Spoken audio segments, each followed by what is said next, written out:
আজকের রেসিপিতে রয়েছে ঢেঁড়স ভর্তা। আর একদম সবুজ সবুজ রেখে কিভাবে ঢেঁড়স ভর্তা করতে হয় সেটাই আজ দেখাবো। আর ঢেঁড়স হয়তো আমরা অনেকেই অপছন্দ করি, কিন্তু ঢেঁড়সের গুণাগুণ জানলে এখন থেকে প্রতিদিন খাওয়া শুরু করবেন। আর বিশেষ করে যারা ওজন কমাতে চান তারা প্রতিদিন খাবারের সাথে ঢেঁড়স রাখতে পারেন। ঢেঁড়স ওজন কমায় আর এটা খেলে খিদা নষ্ট হয়ে যায়, সুতরাং ওজন বাড়ার কোনো সম্ভাবনা থাকে না। আচ্ছা, তাহলে চলে যাই মূল রেসিপিতে। চুলায় একটি পাত্র বসিয়ে দিয়ে এরপর আমি ঢেঁড়স দিয়ে দিলাম। আর ঢেঁড়সগুলো ছোট ছোট করে কেটে নিয়েছি। খুবই অল্প পানি দিয়ে ঢেকে দিলাম।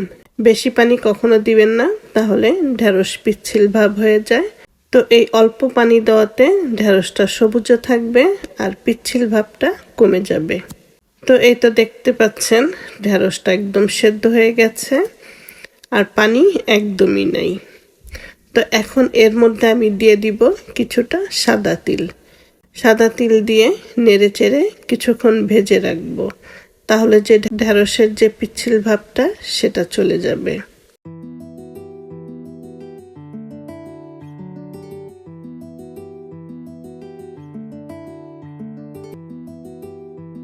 তো এবার চুলায় একটি ফ্রাই প্যান বসিয়ে দিয়ে দিলাম তেল আর দিয়ে দিলাম শুকনো মরিচ, সাথে দিয়ে দিচ্ছি রসুন। আর রসুনের খোসাটা কিন্তু ছুলিনি, খোসা সহকারেই দিয়েছি। তো এখন এই রসুন আর মরিচগুলো ভেজে নিব। আর মরিচ তো তাড়াতাড়ি ভাজা হয়ে যায়, তো মরিচগুলো আমার ভাজা হয়ে গেছে। তো মরিচগুলো উঠিয়ে নিচ্ছি। আর রসুনটা ভাজা হতে একটু সময় লাগে, তো নেড়ে চেড়ে রসুনটাও ভেজে নিব। রসুনটাও ভাজা হয়ে গেছে, এখন রসুনটাও আমি উঠিয়ে নিচ্ছি। এরপরে একটি প্লেটে দিয়ে দিলাম ভাজা শুকনো মরিচ। যে যেরকম ঝাল খাবেন সেই পরিমাণেই মরিচটা দিবেন। তো মরিচগুলো দিয়ে এখন লবণ দিয়ে মরিচটা গুঁড়ো করে নিব। আর মরিচটা গুঁড়ো হয়ে গেলে দিয়ে দিলাম পেঁয়াজ কুচি। আর এই পেঁয়াজটা মরিচের সাথে ভালো করে মেখে নিব, যাতে পেঁয়াজগুলো নরম হয়ে যায়। পেঁয়াজটা মাখিয়ে নেওয়ার পরে এরপরে যে আমি রসুনগুলো ভেজেছিলাম সেই রসুনগুলো ছুলে দিয়ে দিলাম। আর এখন হাত দিয়ে টিপে রসুনগুলো মেখে নিব। সাধারণত এরকম ভর্তায় আমরা রসুন দেই না, কিন্তু রসুনটা দিলে কিন্তু ভর্তার টেস্টটা বহুগুণে বেড়ে যায়।